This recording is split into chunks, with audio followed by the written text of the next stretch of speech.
Hello everyone, welcome back to my classes Inspired with Anushka. Students, how are you? Hope you all are fine. Let's start the today's topic. Today's topic is cell structure. So, cells differ in their shape and size, but all the cells show some similarities also in their basic structure. So, what's the basic components of the cell? Structurally, we know that what the cell contains.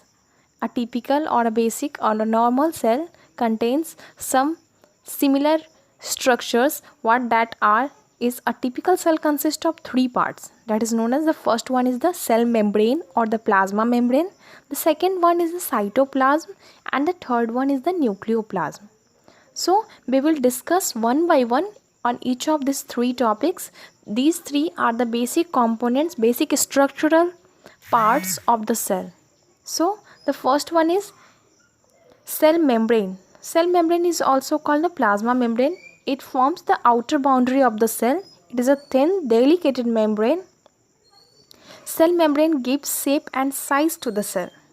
It allows only certain selected substance to enter or leave the cell. The plant cell and bacteria also have the outer wall surrounding the cell membrane.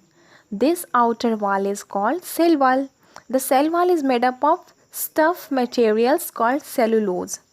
Each cell is bounded by an extremely delicate, thin, elastic living membrane that is called the plasma membrane. So what's the function of plasma membrane? We will discuss this one by one. The point one is it gives a definite shape to the cell. What plasma membrane does? It gives a definite shape to the cell. It provides protection to the inner components of the cell. It regulates entry and exit of the substance in and out of the cell. It can internalize solid liquid materials by the folding or extending around them. This is a process of activity intakes of materials.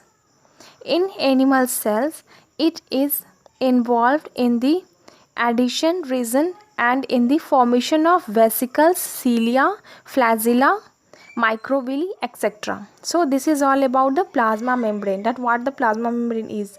The second structure of the cell is cytoplasm. So cytoplasm is a thick jelly-like fluid inside the cell membrane. It occupies the shape between the cell membrane and the nucleus. All the life functions cytoplasm takes place inside the cytoplasm, and there may be small cytoplasmic bodies.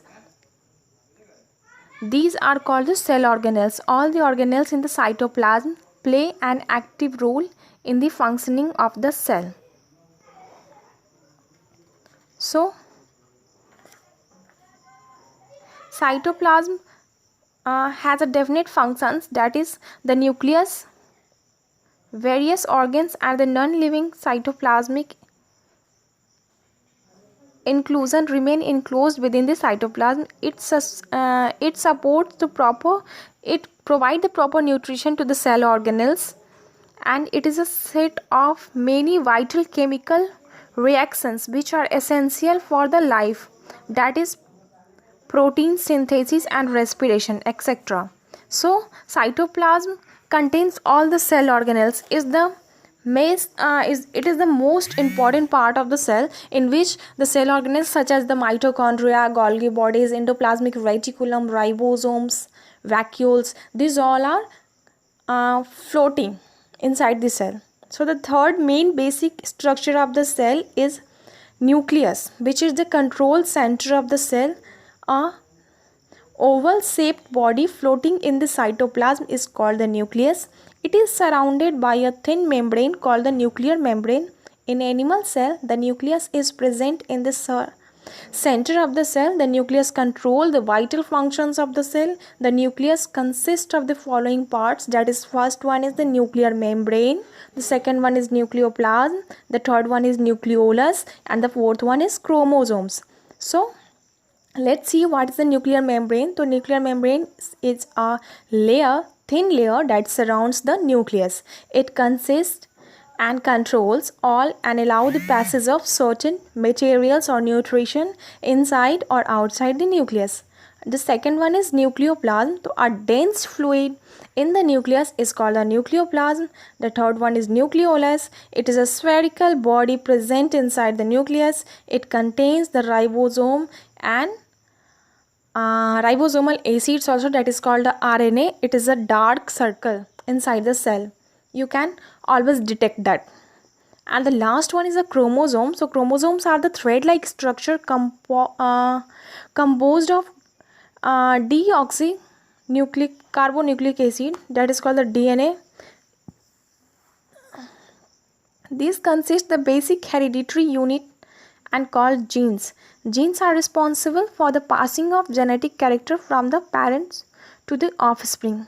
So these are the basic structure of the cells by which we can recognize the normal cells also, that what a cell basic structure contains. In the next video we will discuss about the eukaryote and prokaryote cells, yani what are the normal cells, what are the extra matured cells, या फिर we will look at that in the next video. This video is going to so long, so students, one request for you that please, if you like this video, then please press the like button, share it with your friends and subscribe my channel for the next coming videos. And thirdly, you will get all these topics of this chapter on my channel. Thanks for watching. Thank you.